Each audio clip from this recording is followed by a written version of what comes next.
Hi everyone, I'm at Sun and Moon Festival with Eugina, and I did a workshop with Eugina on, what day was that? Thursday. Thursday, about communication. Effective communication. Yeah, Yeah. and it was really interesting.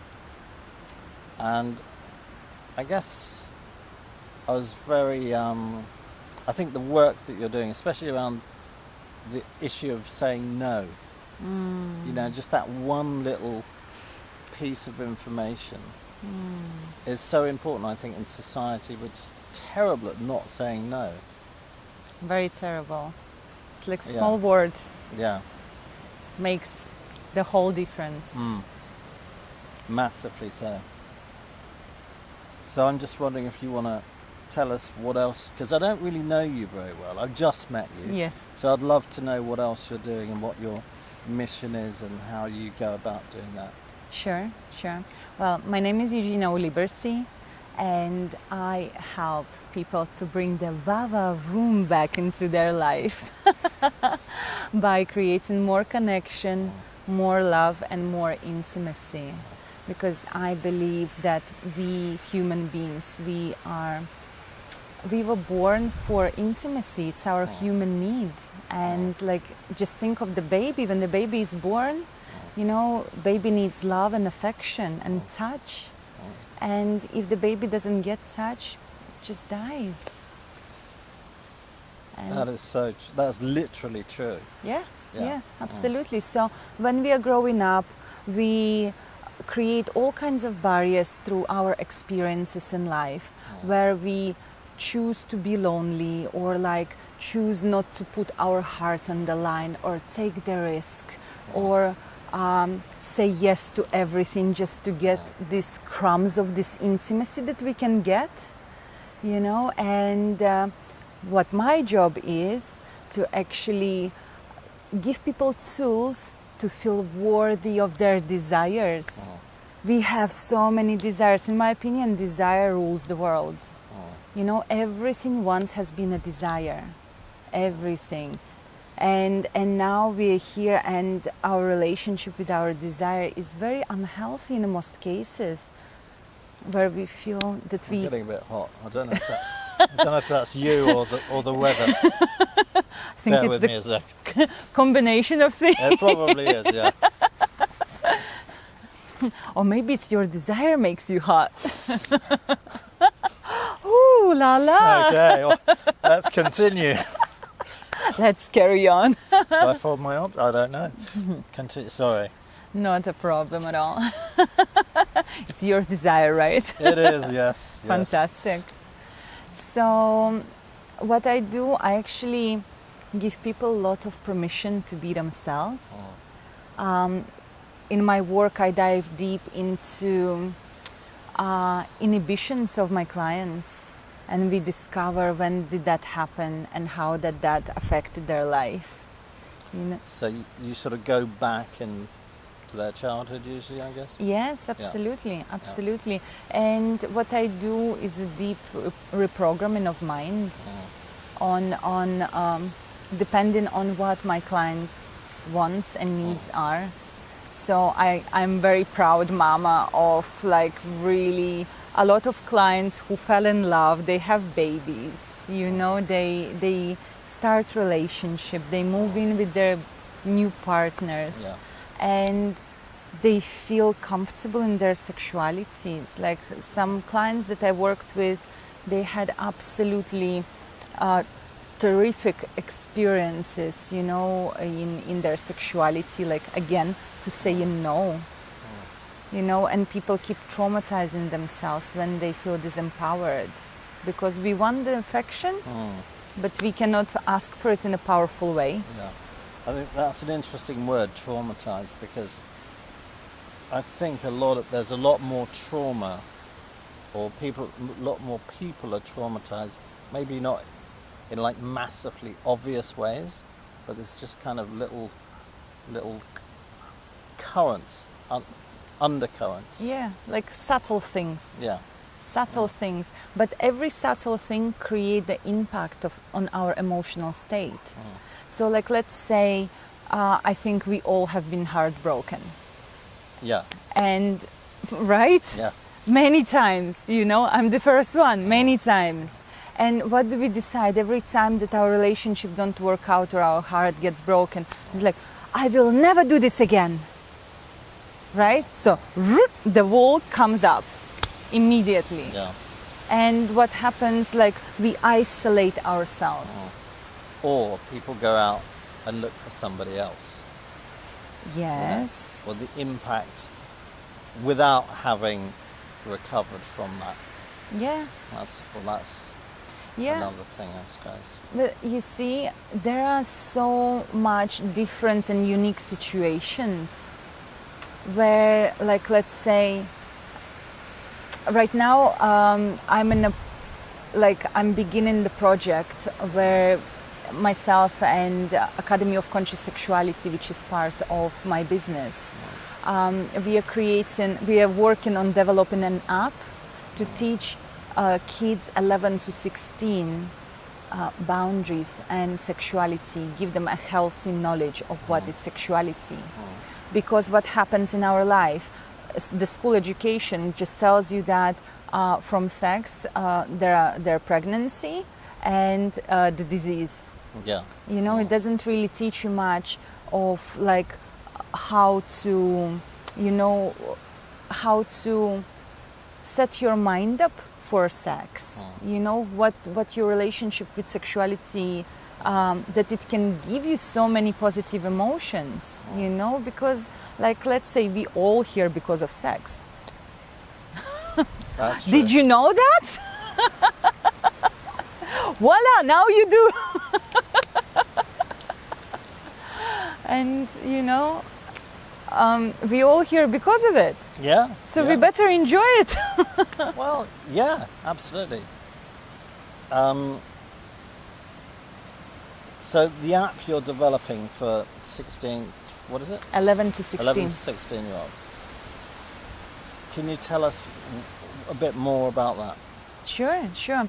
Well, Or why is it they need it? That's what I want to know. right. So when I was growing up, I been sexually abused and emotionally abused. And then I was bullied, you know, and it's like, the thing is, I grew up in the environment where my parents didn't talk to me about the sexuality. In fact, they told me that the stork brought me into the cabbage and they found me in cabbage. So Really? yes. How old were you when you found out that wasn't the case? Well, I probably found out maybe when I was 12, something like that. But I had a very early sexual experience, you know, and we are talking about 13 years old.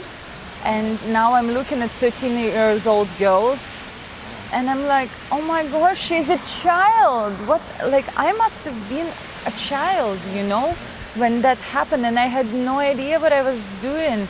And then I had been bullied, you know, for that, because I grew up in a small town and I couldn't stay at home much because my parents were drinking, so I stayed out late with the older boys, you know, and basically this like a snowball of bad experiences like happened with me that actually traumatized me even more. So I didn't know how to say no.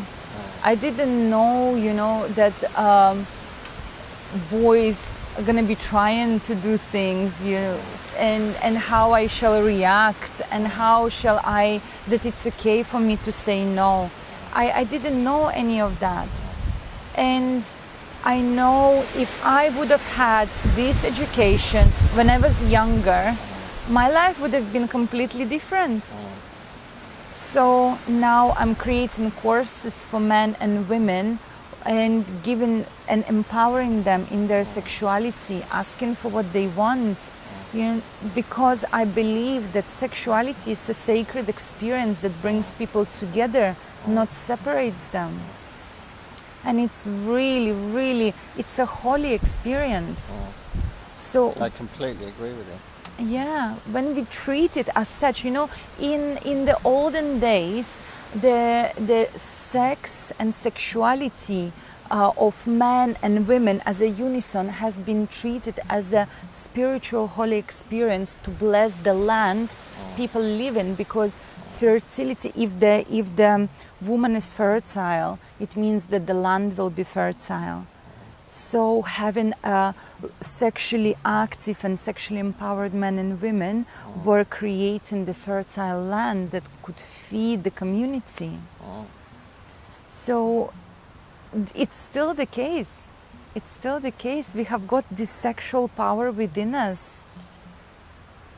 I mean, I've met a lot of people who are working with Tantra and all sorts of things like that, and a lot of sort of polyamorous type things, and I'm not personally into polyamory, so I haven't really explored Tantra and things like that. Although the understanding I have of it is about having a more sensual, sort of respectful experience without having a goal of having an orgasm, which I find can be a pattern in relationships. People kind of start to use their partner as a masturbating machine, and I've experienced that, and I just thought, oh, that didn't feel very nice, because we kind of, I don't know if we forget or I don't know what happens, but we lose that intimacy and it becomes very normal. So I'm very open to this sort of idea of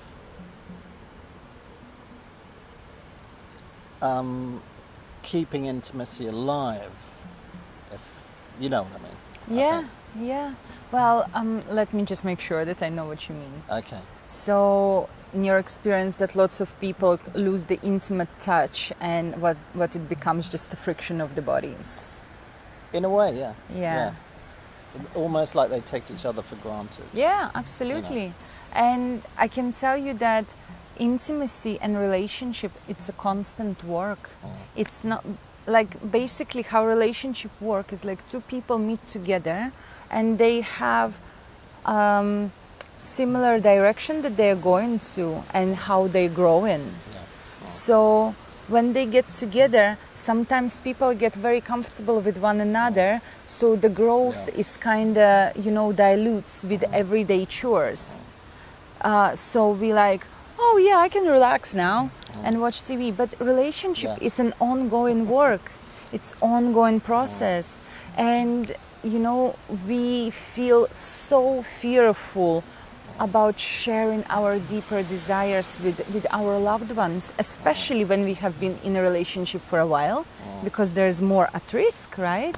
And if, like, let's say me and you in a relationship for a while, and now I'm coming up to you and saying, it's like, hey honey, would you like to experiment with this thing here? And it's a huge risk for me, because what if you don't want to do that? What if you, gonna like shame me for this? What if? And all of these questions are on my mind, let's say. So I choose to stay quiet and unfulfilled and slowly and quietly resent you for something I haven't even asked. Bingo. You see? And we do this daily and daily and daily. And then especially women are very good at creating the stories in their head and then hurting their own feelings. Men can do that too, by the way. Oh, absolutely. But what happens with men and women, we have a different conditioning. So what happens with men very often, we put, men put women on pedestal. Women do that also. But for men, it's the conditioning is to be a yes man, to be a hero. Yeah. To be a hero, and to be a hero, you have to fix things. You have to fix her. And it's like, and then the condition, well, if you're not fixing her, what kind of the hero are you? So then, who do you keep on attracting? It's like a victim mindset woman, if you need somebody to fix. And then the pattern recurs. Absolutely, always.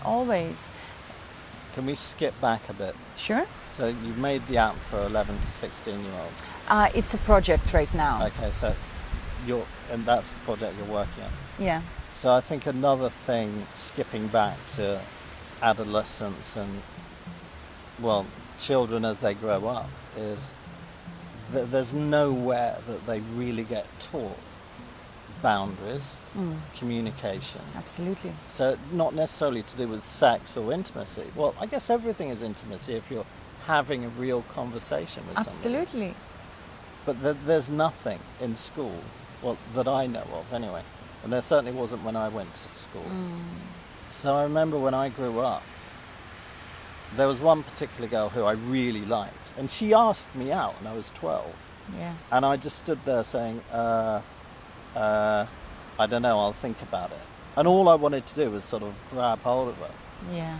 And because I had well, my parents weren't together, so I didn't have an example to look at.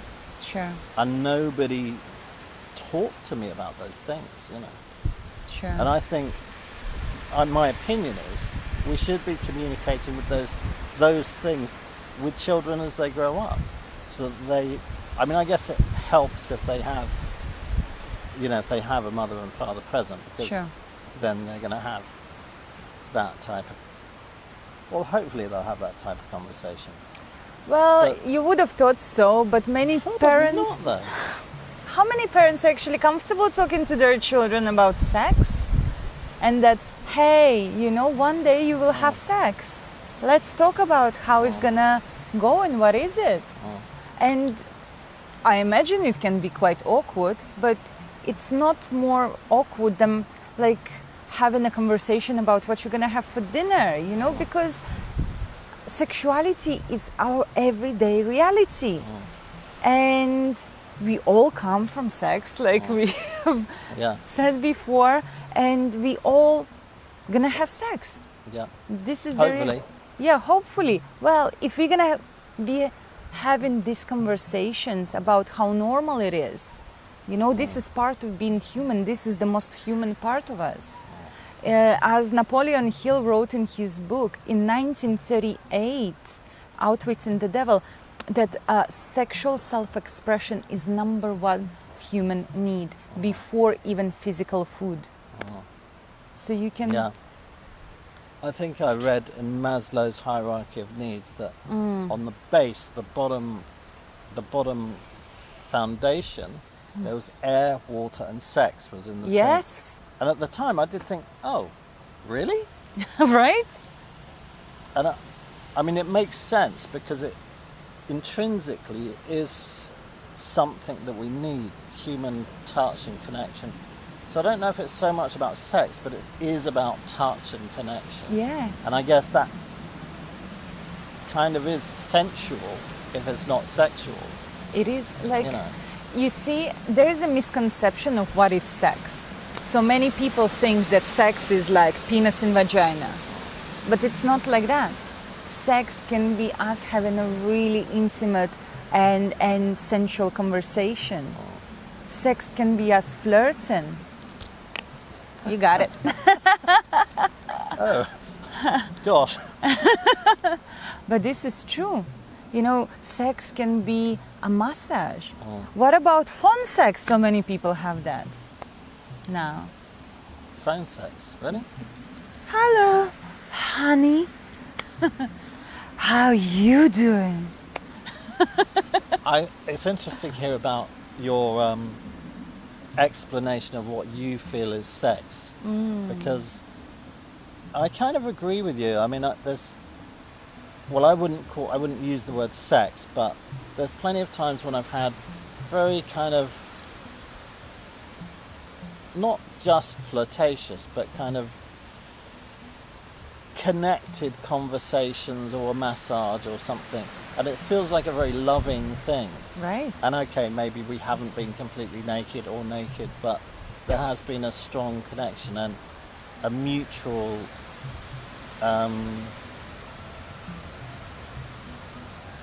desire, mutual kind of experience of warmth and wanting to both be there. Yeah.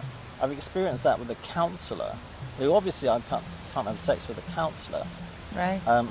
because that's against ethics.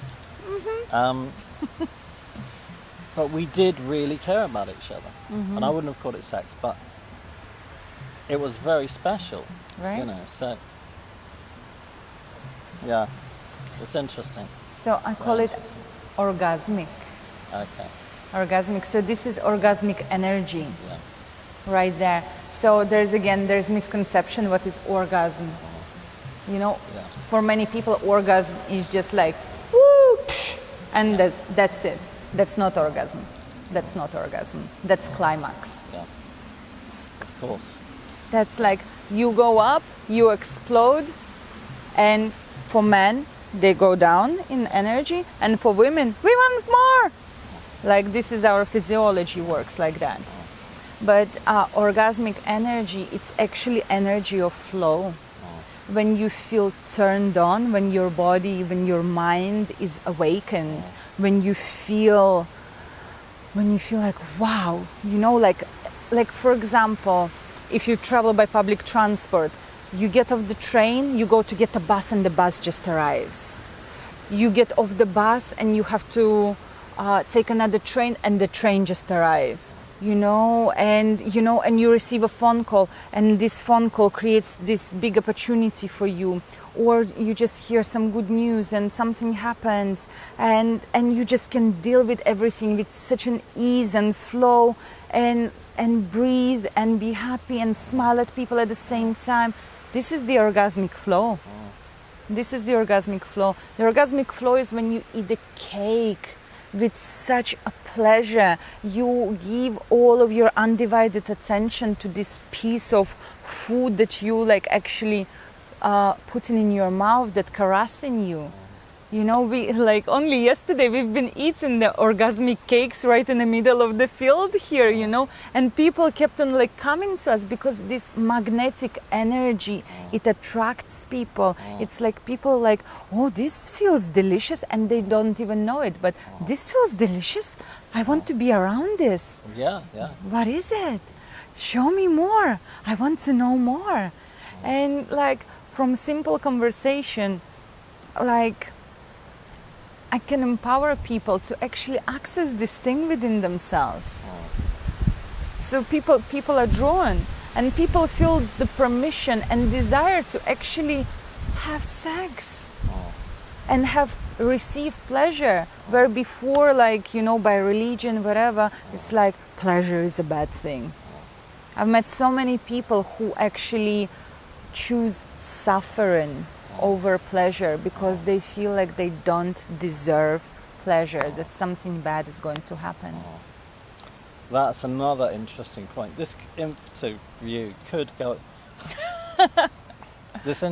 on for quite a long time. Oh, yes. But I guess my experience of religion is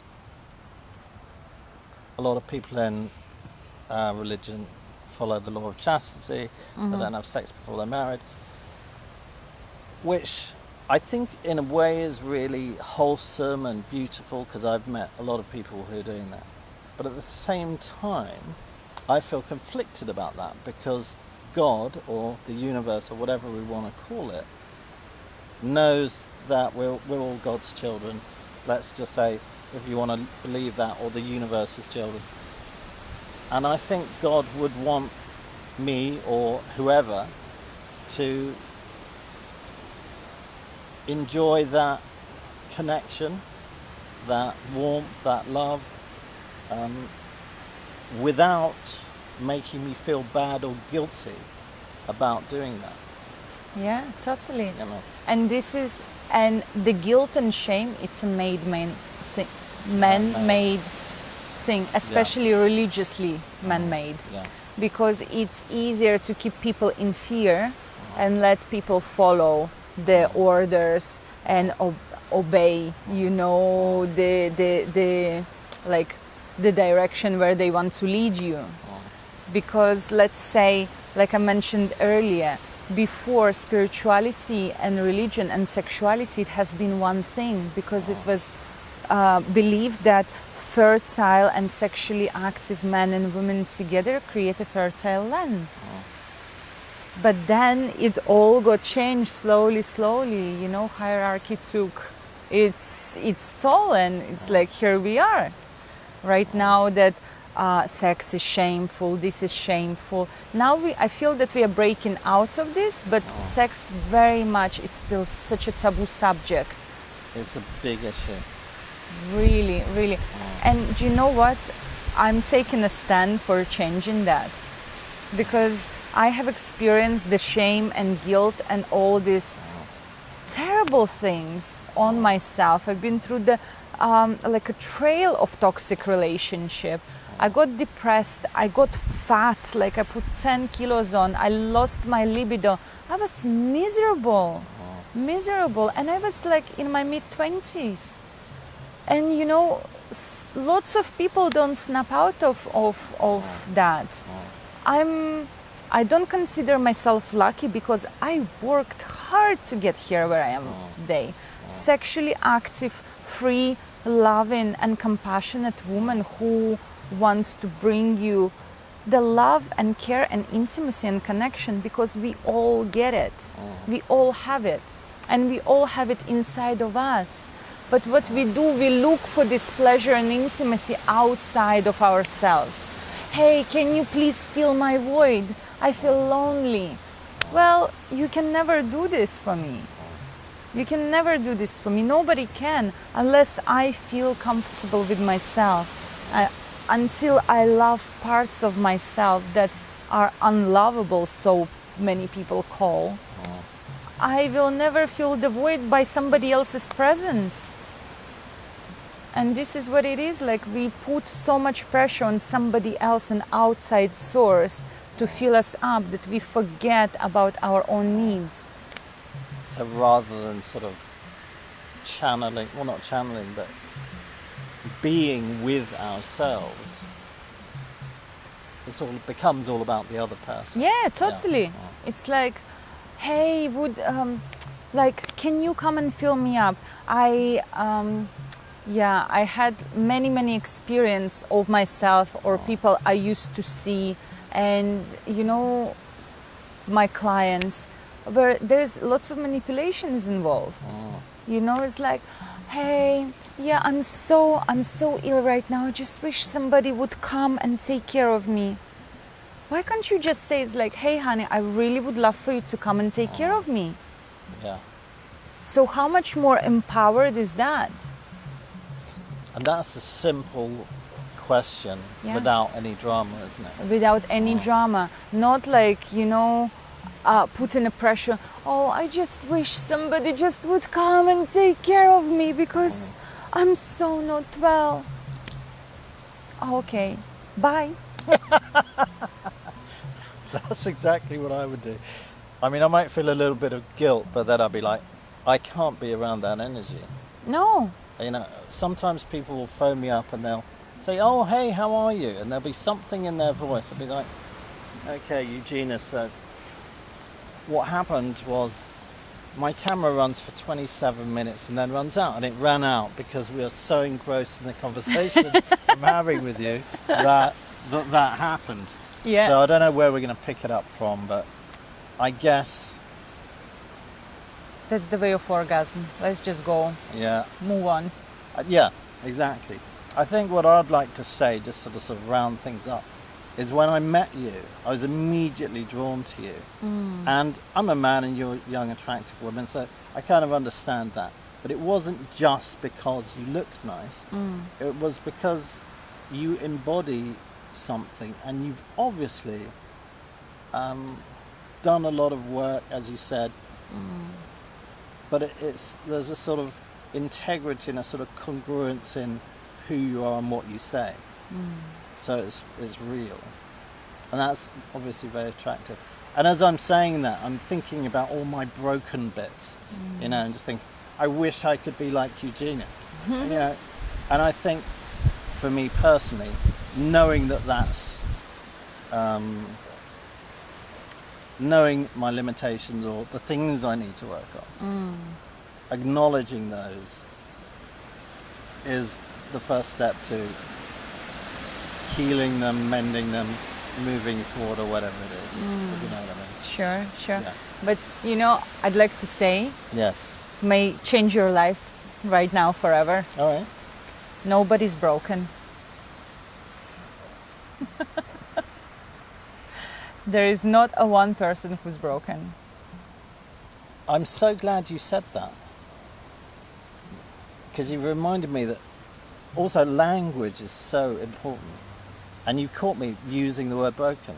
Why would I say that? Because I've been doing a counselling course and I don't want to do counselling. I'm like, what was I thinking? What was you thinking? Coaching is better.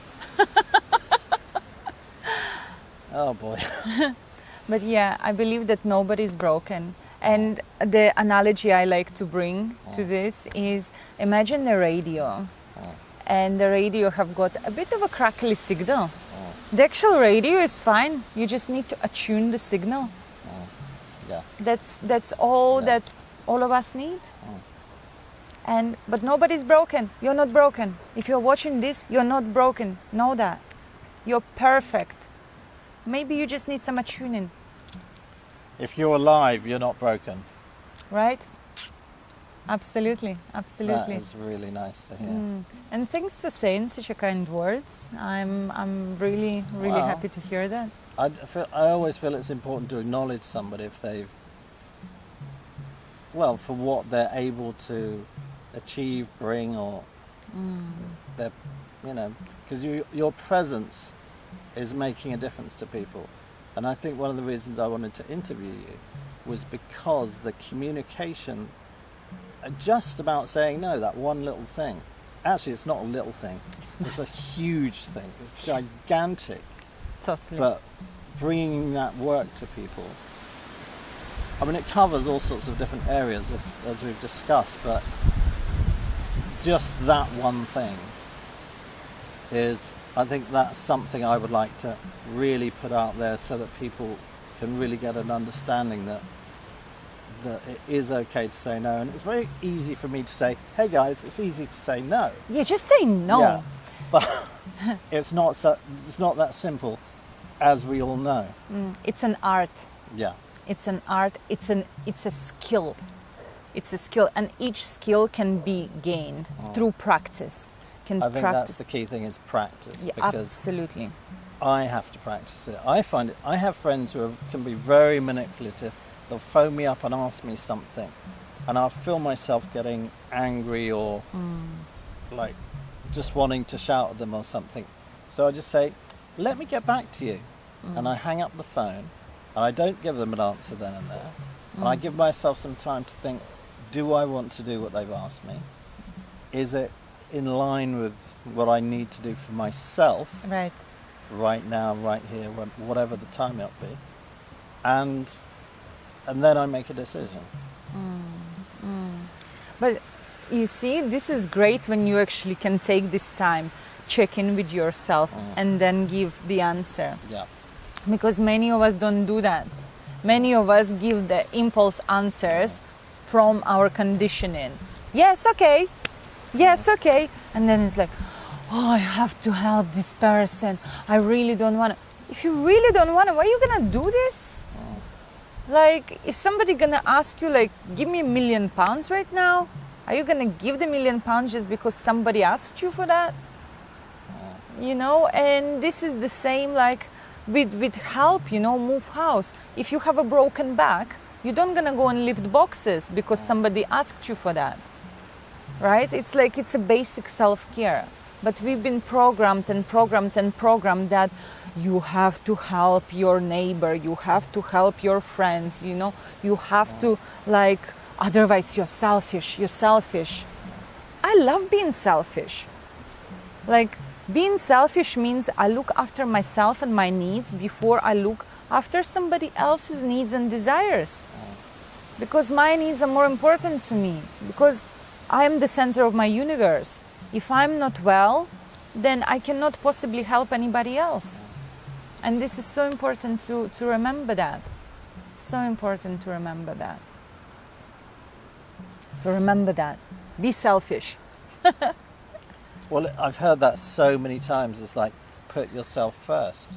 I've heard it in lots of different ways, but I think that's an interesting thing I find about following a sort of path of, let's call it spiritual whatever, or a path of truth or integrity, is I keep hearing the same messages in a different way. And every time I hear them, I'm like, oh, okay, it is true. Yes, that makes sense. And it just cements it a bit more. Yeah. And Yeah. I find if I stop doing that, or if I just go and watch Netflix for too long or something, then I forget my skills, or I start to drift away. Yeah. So it's important to kind of, I guess, be committed to my path, my truth, or whatever you want to call it. Yeah. To your desire. To my desire, yes. To your desire. Wow. Eugina, what a pleasure, what a privilege. Thank you so Absolutely. much. Been really good to meet you. This is Eugina. Hi. Thanks so much for having me. Oh, you're welcome. And my name is Eugina O Liberty, and please connect with me on Facebook. It's Eugina O Liberty, or Core Confidence with Eugina O Liberty is my group. You can find me also on Instagram, Eugina O Liberty, and my website, euginaoliberty.com. Fantastic. And I'll see you later on at the workshop. Yes. Feminine and masculine rising, the connection. Can't wait. See you guys. Lots Till of next love. time.